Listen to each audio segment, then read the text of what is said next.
Good morning and a warm welcome to St. Daniel's Cathedral.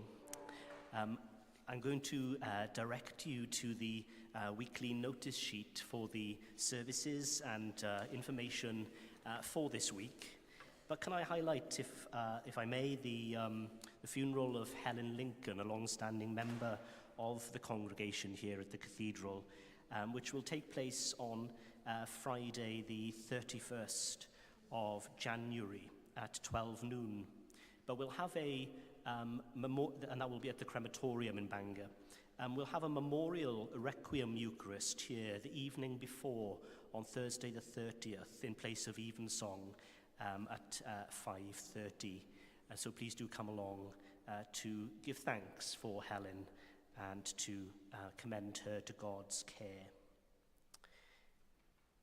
This morning we have a baptism, and I'm delighted that baby Toby has been brought here to be baptized, to be made a member of the church and to join the Christian family. And so it's a delight to welcome Toby and his family with us this morning.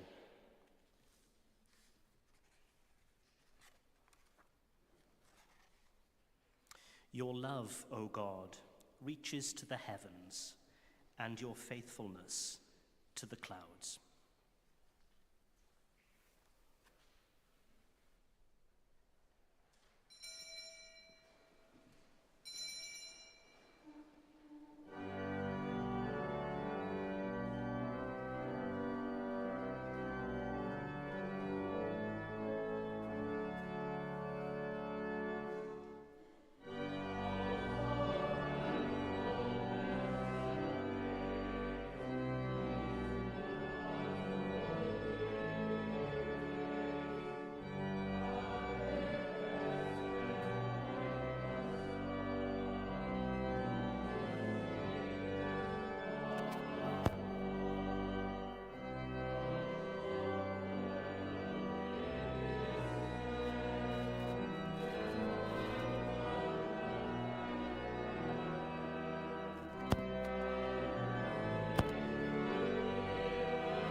In the name of the Father, and of the Son, and of the Holy Spirit.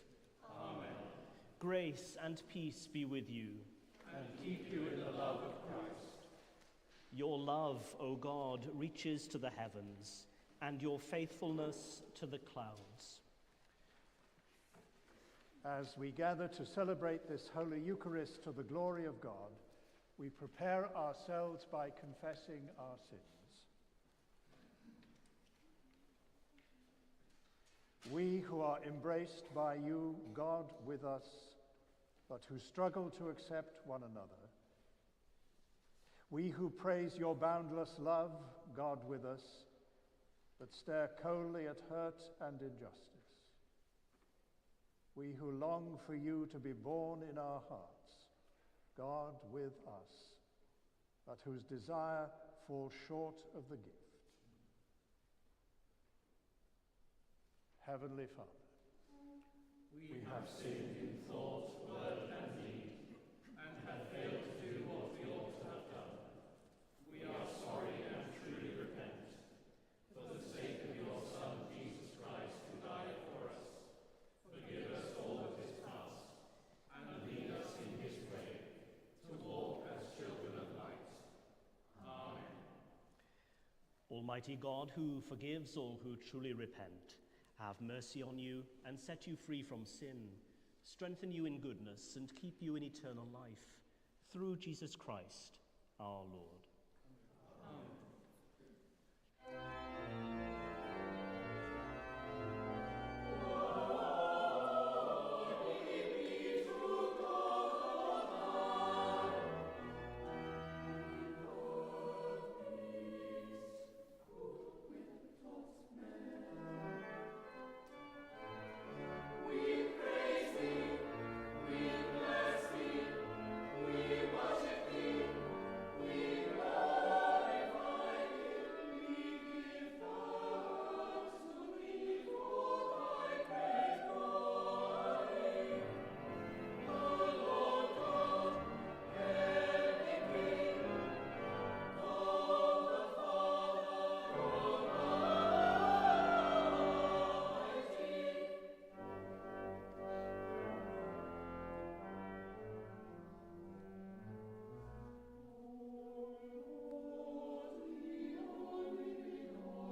Let us pray. Almighty God, in Christ you make all things new. Transform the poverty of our nature by the riches of your grace, and in the renewal of our lives make known your heavenly glory. Through Jesus Christ, your Son, our Lord, who is alive and reigns with you and the Holy Spirit, one God, now and forever. Amen.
A reading from the book of the prophet Isaiah.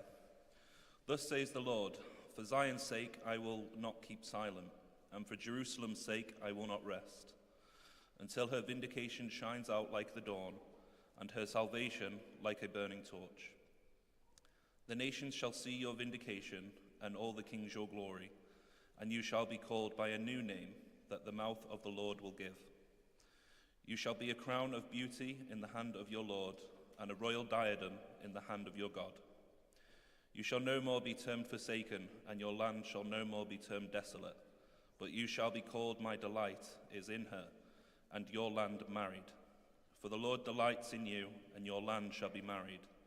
For as a young man marries a young woman, so shall your builder marry you. And as the bridegroom rejoices over the bride, so shall God rejoice over you. Hear the word of life to the world.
The Lord be with you. And also with you. Listen to the Holy Gospel of Christ according to St. John. Glory to you, O Lord. At that time, on the third day, there was a wedding in Cana of Galilee, and the mother of Jesus was there. Jesus and his disciples had also been invited to the wedding. When the one came, mother of Jesus said,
Your love, O God, reaches the heavens, and your faithfulness to the clouds. In the name of the Father, and of the Son, and of the Holy Spirit. Amen.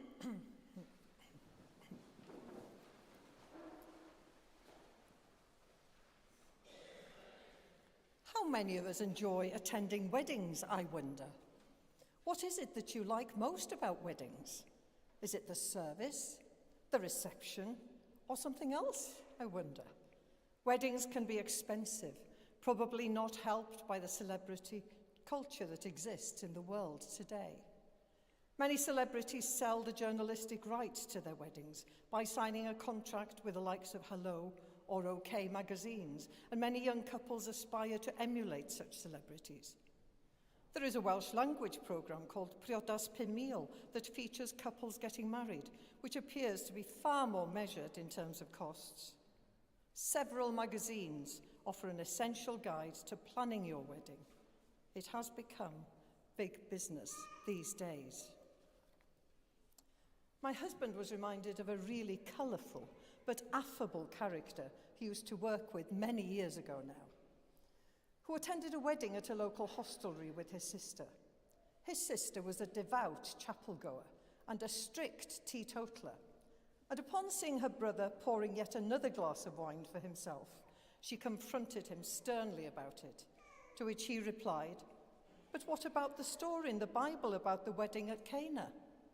To which his sister replied, with a very pious expression, "Yes, but Jesus wasn't driving."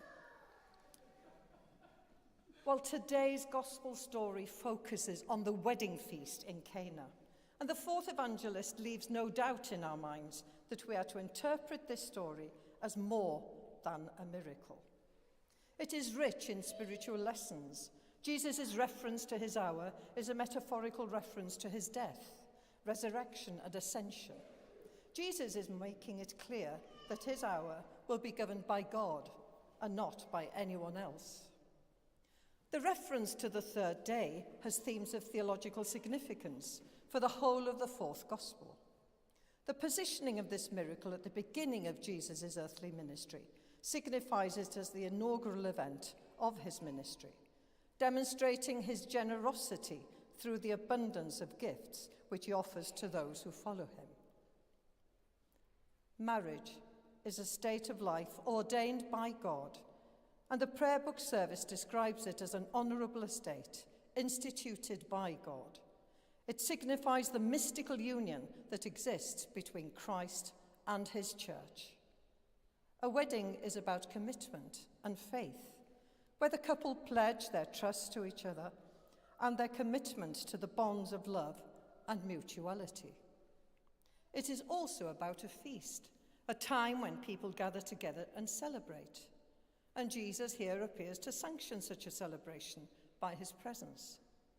We are told very little about who had invited Mary, Jesus, and the disciples to the wedding.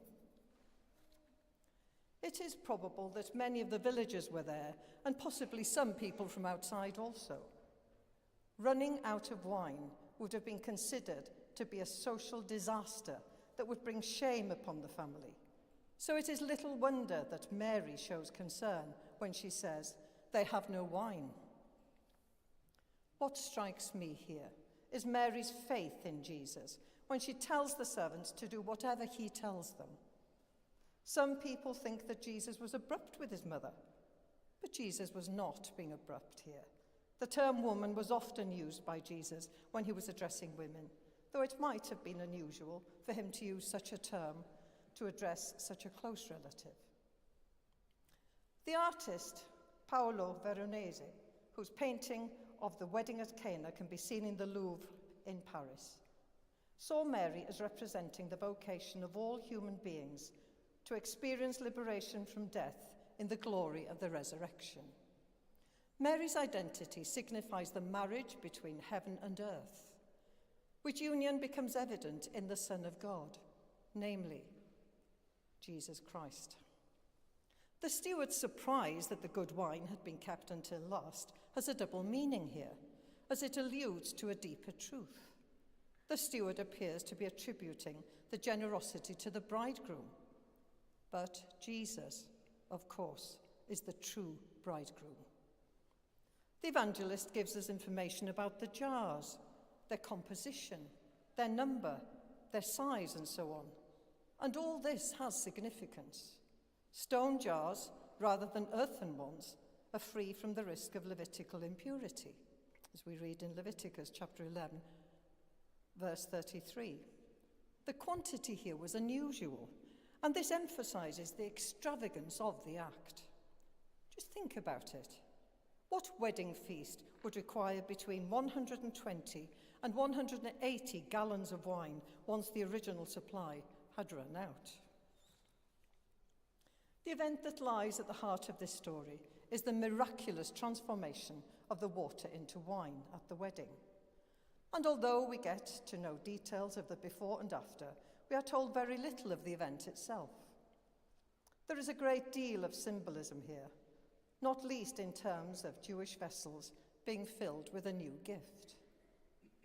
The commentary I used states that this miracle is neither a rejection nor a replacement of the old, but the creation of something new in the midst of Judaism. It is worth reminding ourselves that in the Old Testament, an abundance of good wine is a sign of the arrival of God's new age. Amos chapter 9, verse 13, "The time is surely coming, says the Lord, when the one who ploughs shall overtake the one who reaps, and the treader of grapes the one who sows the seed. The mountains shall drip sweet wine, and all the hills shall flow with it." And again in Joel chapter 3, verse 18, "In that day the mountains shall drip with sweet wine, the hills shall flow with milk," and so on. Well, we now see that this miracle points to the fulfillment of Old Testament eschatological hopes as the inaugural act of God's promised salvation. It contrasts the way of salvation in the old religion and the way of salvation through the death and resurrection of Jesus, where ritual water becomes gospel wine. Such extravagance is meant to signify the superabundance of gifts available through Jesus. Such superabundance becomes evident in the feeding of the 5,000 in John chapter 6.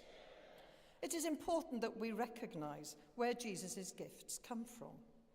If we know where his gifts come from, then we begin to understand something of where he himself comes from. That is, of course, from God. This is about the life of heaven coming down to earth, and it is a foretaste of the great heavenly feast in store for God's people. As we read about in the book of Revelation, chapter 21, verse 2, "And I saw the holy city, the new Jerusalem, coming down out of heaven from God, prepared as a bride, adorned for her husband." Some scholars suggest that there is a possibility that such abundance of good wine might have Eucharistic overtones. In other words, the gift of grace is only available through Jesus Christ. What we have here is a manifestation of Jesus' glory, a sign, and this first sign at Cana is a portent of what lies ahead, because it points to the things to come. In this story, we see a manifestation of God's power. The commentators here are intent that preachers should not try to explain this story, but rather ensure that the contemporary Christian accepts the mystery of such an act. They say that if the contemporary reader does not feel a sense of dissonance here, then the wonder of the miracle cannot be experienced. Such a miracle shatters any conventional explanations or expectations. Any attempt to diminish the extraordinariness of this miracle misses the mark and detracts from the Christological revelation here. This is not a story about an irregularity in etiquette. This does not come from Debrett's etiquette and modern manners. This story is about God's character, of God's overwhelming generosity, which is made available to each one of us through our Lord and Saviour Jesus Christ. This miracle bears witness to who Jesus is and demonstrates his nature, his power, and his authority. I pray that we will all seek the guidance of the Holy Spirit to help us to reflect upon God's generosity towards us in sending God's only Son to save us and bring us into a right relationship with God once again. If, as I said earlier, such extravagance is meant to signify the superabundance of gifts available through Jesus, we would do well to remember those words in John chapter 10, verse 10. I came that they may have life and have it abundantly. And I'm sure that we praise God today as we have that life in abundance, as we welcome a new member, Toby, to the family of the church. And what a celebration that is for each one of us today, and to hold him and his family in prayer today and in the future. So to God be the glory, now and forever. Amen.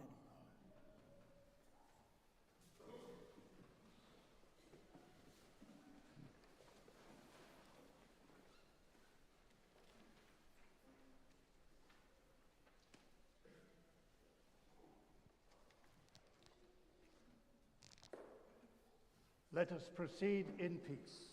In the name of Christ.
And so we come now to our baptism for Toby.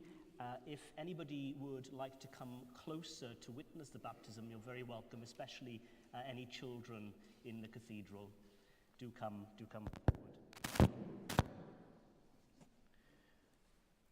When Christ was baptized in the Jordan, the Spirit descended like a dove, and the Father spoke, saying, "You are my beloved Son, in whom I am well pleased." Thanks be to God. And so I address now parents and godparents and ask some questions of you, and would you make these responses on Toby's behalf? What do you ask of the Church of God? We ask that this child may be baptized. What name have you given your child? To be Jesse Ezekiel.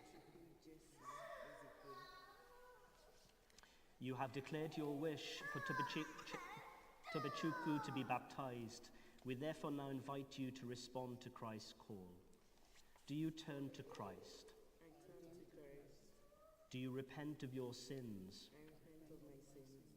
Do you renounce evil? I renounce evil. Almighty Father, you sent your Son into the world to destroy the powers of darkness. Hear our prayer for Tobachuku. Deliver him from evil. Give him light and joy, and fill him with your Holy Spirit. Through Jesus Christ our Lord. Amen.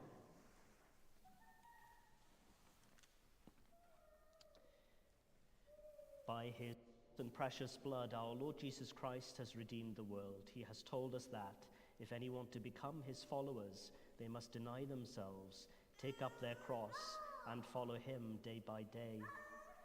Tobachuku. And claim you, Jesus Christ. Say, and we all respond, never be ashamed to confess the faith of Christ crucified. Fight valiantly against sin, the world and the devil, and remain faithful to Christ to the end of your life. Amen.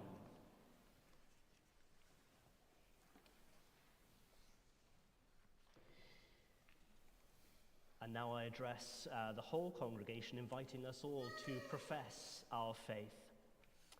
People of St. Daniel's Cathedral, together with this child presented for holy baptism, let us affirm our baptismal faith. I believe and trust in God the Father, who created all that is. I believe and trust in his Son, Jesus Christ, who redeemed humankind. I believe and trust in his Holy Spirit, who gives life to the people of God. I believe and trust in one God, Father, Son, and Holy Spirit. Amen.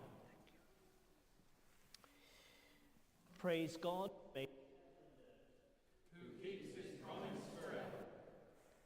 Heavenly Father, we thank you for your love in creation and for the gift of water to sustain, cleanse, and refresh all living creatures.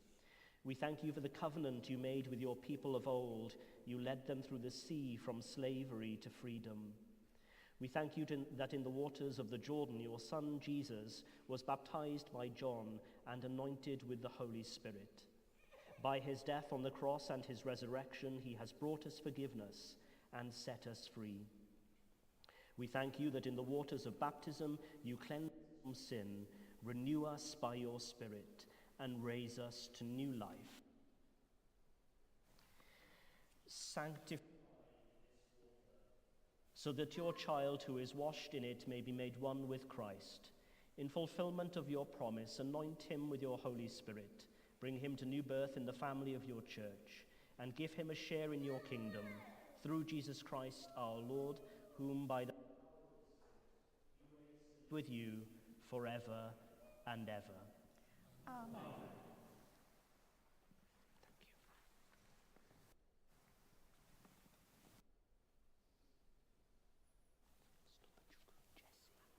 Thank you.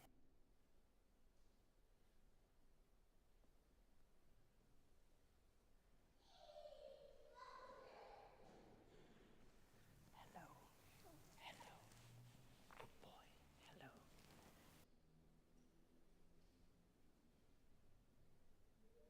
Good Jesse. I baptize you in the name of the Father and of the Son.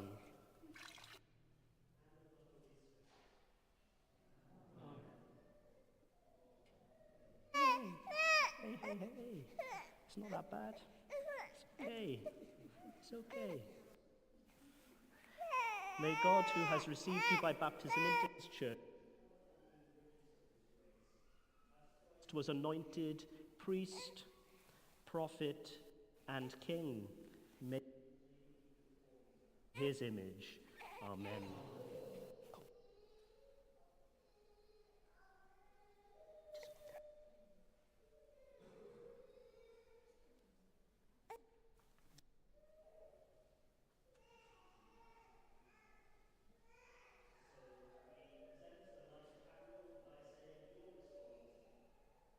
Be you have received this light all the days of your life. Shine as a light in the world, to the glory of God the Father. Okay, right. 1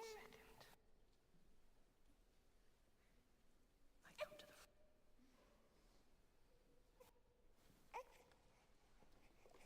the Toby is the newest member of the Christian Church, my new brother in Christ and yours. Shall we give him a warm welcome into our family?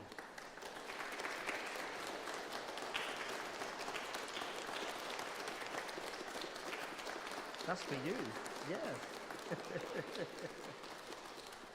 And so we continue our worship.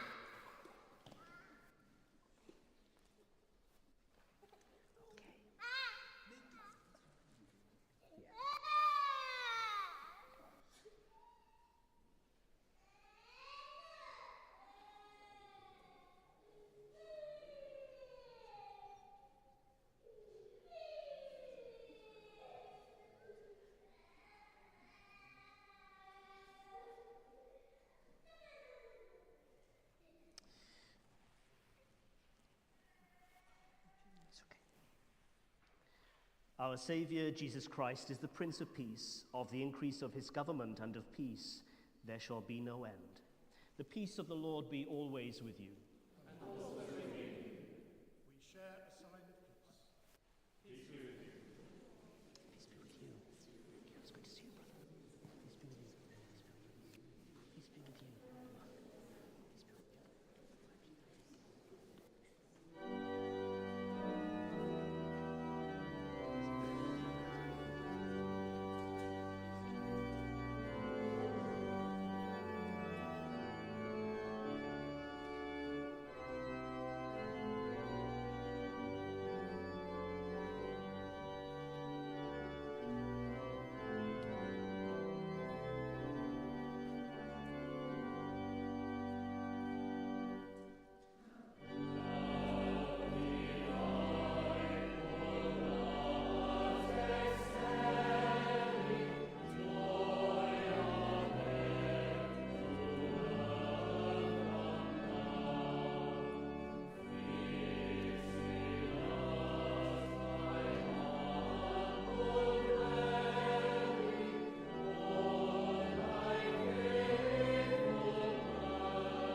we take this bread, we celebrate together the gifts and grace of God. We take this bread, we take this wine, to follow Christ's example and obey his command. The Lord be with you. And also with you. Lift up your hearts. We lift them to the Lord. Let us give thanks to the Lord our God. It is right to give our thanks and our praise. It is indeed right, it is our duty and our joy, at all times and in all places, to give you thanks, Holy Father, all-powerful and ever-living God, through Jesus Christ our Lord. Because by the leading of a star you have revealed him to the world in human form, that in following him we are brought out of darkness into his marvelous light. And so, with the hosts of angels and all the company of heaven, we proclaim the glory of your name and join in their unending hymn of praise.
All praise and thanks to you, true and living God, creator of all things, giver of life.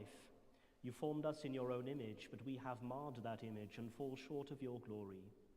We give you thanks that you sent your Son to share our life. You gave him up to death that the world might be saved, and you raised him from the dead that we might live in him and he in us.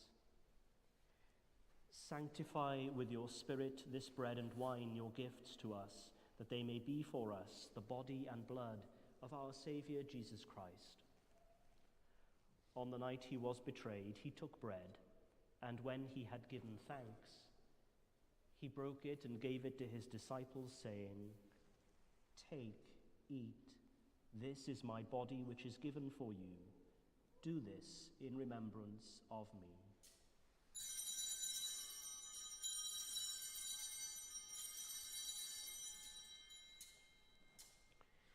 In the same way, after supper, he took the cup, and when he had given thanks, he gave it to them, saying, "Drink from this, all of you, for this is my blood of the new covenant, which is shed for you and for many for the forgiveness of sins. Do this as often as you drink it, in remembrance of me."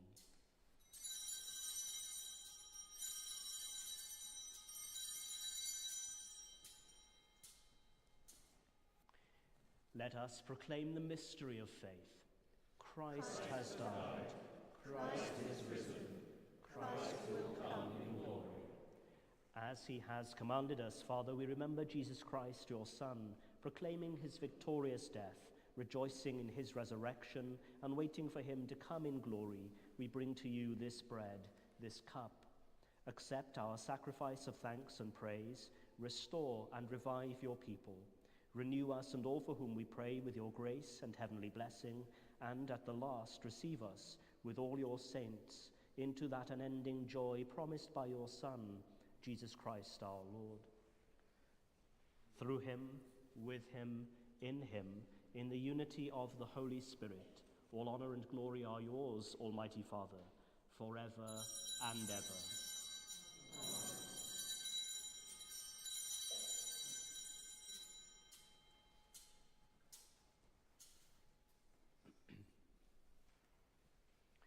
As our Saviour taught us, we boldly pray. Our Father, who art in heaven, hallowed be thy name. Thy kingdom come, thy will be done, on earth as it is in heaven.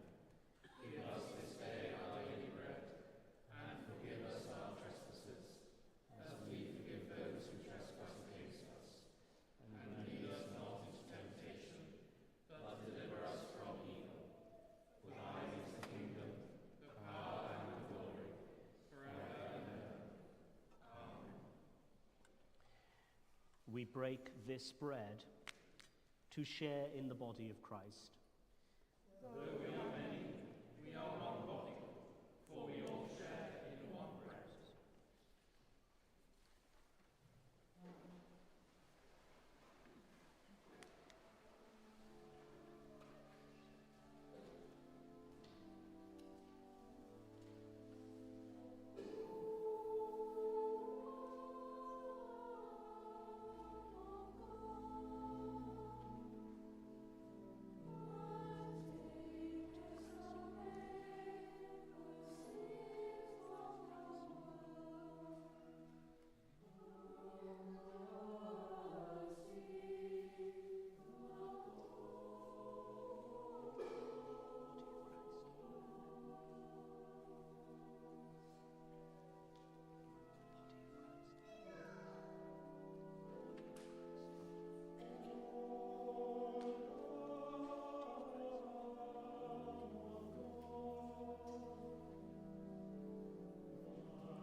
Jesus is the Lamb of God, who takes away the sins of the world.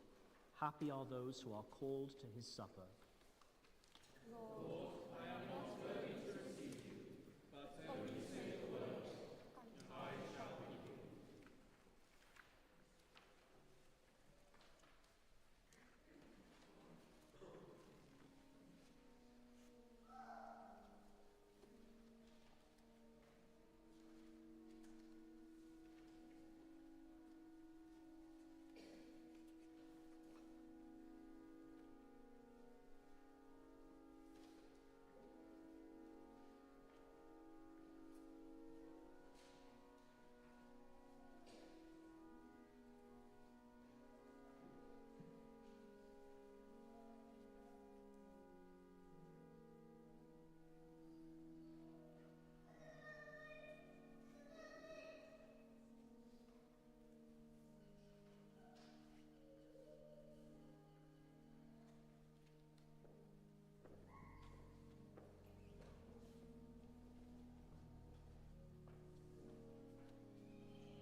Give thanks to the Lord, for he is gracious.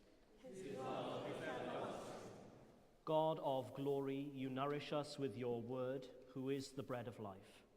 Fill us with your Holy Spirit, that through us the light of your glory may shine in all the world. We ask this in the name of Jesus Christ, our Lord. Amen. The Lord be with you. And also with you.